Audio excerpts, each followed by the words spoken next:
चुनाव प्रचार के अंतिम दिन नेताजी लगातार रैलियां निकाल रहे हैं। हम इस समय मौजूद है गाजियाबाद की लोनी नगर पालिका में, जहां पर विधायक नंद किशोर गुर्जर खुद लगे हुए हैं अपने प्रत्याशी को जिताने के लिए और साथ में इनके प्रत्याशी भी हैं। विधायक जी, कैसा जन समर्थन मिला? और जन समर्थन की बात की जाए तो लोनी में इस बार क्या तस्वीर रहेगी? देखिए, लोनी में माननीय योगी आदित्यनाथ जी की सरकार आने के बाद यहाँ बिल्कुल बुरा हाल था। आप सब जानते हैं, लोनी के अपराध के ऊपर पिक्चर तक बनी और बिजली, सड़क, पानी, शिक्षा, चिकित्सा, एक 12वीं का स्कूल तक नहीं था 15 लाख की आबादी पे। एक मैनेजमेंट का था, हमने 2 चालू कर दिए। मतलब लोनी का मतलब ये था कि गहरे गड्ढे, डकैती, अपहरण, मर्डर, डेली व्यापारियों से रंगदारी, ना देने पे मर्डर। हालात खराब थे। आज लोनी के अंदर अभी सामने आप देखना, बेटियों के लिए डिग्री कॉलेज बहुत तेजी से बन रहा है। हॉस्पिटल हमारा चुनाव के तुरंत बाद चालू हो रहा है। माननीय मुख्यमंत्री जी ने उनमें नियुक्ति करा दी है। मेट्रो लेके आए, सड़कें बनवाई, पूरा सीवर का काम तेजी से चल रहा है। और जिस तरह नगर पालिका ने 300 करोड़ का पहले वाले ने, 200 करोड़ का वर्तमान है, 500 करोड़ का घोटाला हुआ है।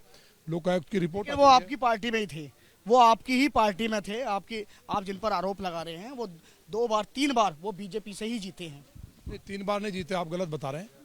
वो 2 बार लड़े हैं तो पार्टी ने निकाल दिया जब उनका भ्रष्टाचार का मामला सामने आया और एक गरीब बेटी के साथ बलात्कार कर दिया। और जिस तरह से कमीशन की वीडियो वायरल हुई लगातार कमीशन लेने की, तो पार्टी ने उन्हें बाहर निकाल दिया है और उनके खिलाफ कठोर कार्रवाई हो रही है। माननीय योगी जी की सरकार है, यहाँ चाहे मैं हूँ या कितने ताकतवर नेता है, अगर जनता के पैसे पर डाका डालेगा, दुराचार करेगा तो उसके खिलाफ बुलडोजर भी चलेगा और जेल भी जाएगा। विधायक जी, अगर लोनी के मुद्दों की बात की जाए, नगर पालिका के मुद्दों की बात की जाए, नगर पालिका के मुद्दे साफ सफाई, स्ट्रीट लाइट, सड़क, नाली खड़ंजे, ये सब मुद्दे हैं। ये सब मुद्दे लोनी में कितने पूरे हुए हैं और कितने अभी बाकी रह गए हैं? देखिए, आपने चलाया था, अभी 4 बूथ पड़ती हैं, लोनी डूब जाती है। ये काम सिर्फ और सिर्फ नगर पालिका का होता है। उसके बाद भी मैंने GDA से और PWD से बड़े नाले बनवाए, जिसके बाद यहाँ 8 घंटे में पानी निकल जाता है। और जो तमाम लाइट वाइट की व्यवस्था आपको दिखाई दे रही है, ये रोड जिस पे खड़े, ये मैंने बनवाया था अपनी निधि से। यहाँ इतना काम हमने कराया माननीय सांसद जी के द्वारा, राज्यसभा सांसद, MLC और अपनी निधि से और GDA से, तब जाकर के लोनी आज 70% सुधरी है। लेकिन जल भराव की जो हालत बुरी है, माननीय मुख्यमंत्री जी ने स्वयं मंच से कहा, उन्हें इतनी जानकारी एक एक नगर पालिका की है कि लोनी की जल भराव की समस्या, सीवर और घर घर शुद्ध पानी भेजने का और वहाँ के विकास के लिए फंड की कमी नहीं पड़ने दी जाएगी। ये मेरा संदेश लोनी की जनता को देना, ये आपने सुना होगा। इसलिए माननीय योगी जी पे और हम पे, यहाँ के एक एक देवतुल्य भाई बहन को भरोसा है। एक तरफा वोट भारतीय जनता पार्टी के पक्ष में डलने वाली हैं। जो लोग घूम रहे हैं, जो भ्रष्टाचारी हैं, उनकी बात छोड़िए। बसपा जिस तरह सर्वे में 2nd नंबर पर आ रही है, हम आज की डेट में भी 60,000 वोट ज़्यादा, जो हमारा परसों तक सर्वे हुआ है, कल दूसरी हमारी रिपोर्ट आएगी। हमारा 1 लाख पार का संकल्प है, निश्चित तौर पर 1 लाख पार करेंगे जी। विधायक जी, अगर लोनी की बात की जाए तो लोनी की रणभूमि में आज चुनावी मैदान में चुनाव प्रचार का अंतिम दिन है, तो मदन भैया भी आ गए हैं और वो रोड शो में भी हिस्सा लेने वाले हैं। तो मदन भैया के आने से कितना बदलेगा समीकरण, अगर लोनी की बात की जाए तो? देखिए, उनका यहाँ जो है वो सब ठीक है, वो वोट हमें ही डलवा रहे हैं। और आपको दिलवा रहे हैं? क्या बोल रहे हैं आप? पता चल जाएगा चुनाव के बाद, जब होने जावली गांव जो हमारा, उनका साजला गांव है, हमारा एक ही गांव है, तो जब वोट खुलेगी तब पता चल जाएगा। कहते, लेकिन वो तो आमने सामने है बिल्कुल एकदम। उनके राष्ट्रीय लोकदल के जो प्रत्याशी हैं, जो रंजीता धामा हैं, वो उन्हें चुनाव लड़ा रहे हैं, रोड शो में भी जा रहे हैं। और यहाँ के पूर्व जो कहेंगे विधायक जाकिर, उनकी बहन भी चुनावी मैदान में, लेकिन वो राष्ट्रीय लोकदल को समर्थन दे रहे हैं अपना लगातार गठबंधन से। आज रात में वो भी अपनी बहन के साथ चले जाएंगे, याद रखना मेरी बात। उनके यहाँ मीटिंग हो चुकी है।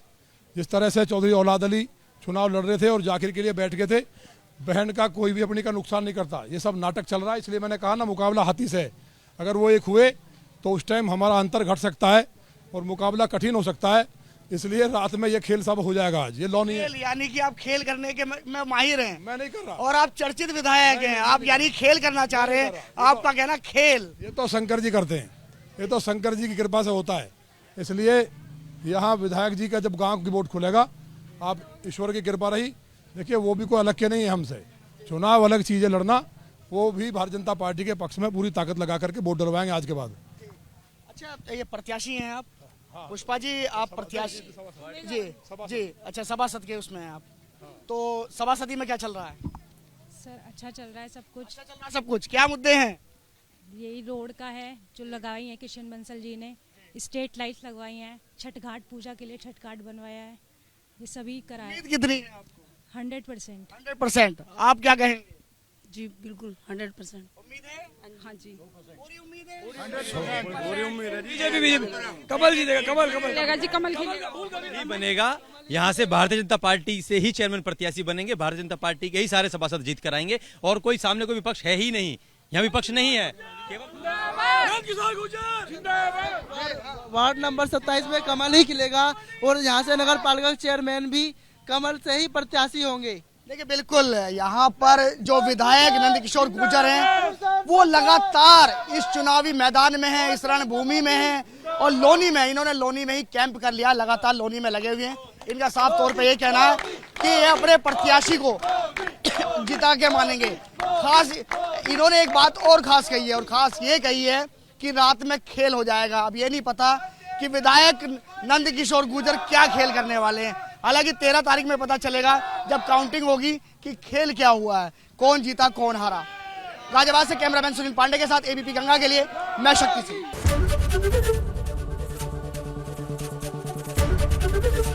एबीपी गंगा, खबर आपकी, जुबान आपकी।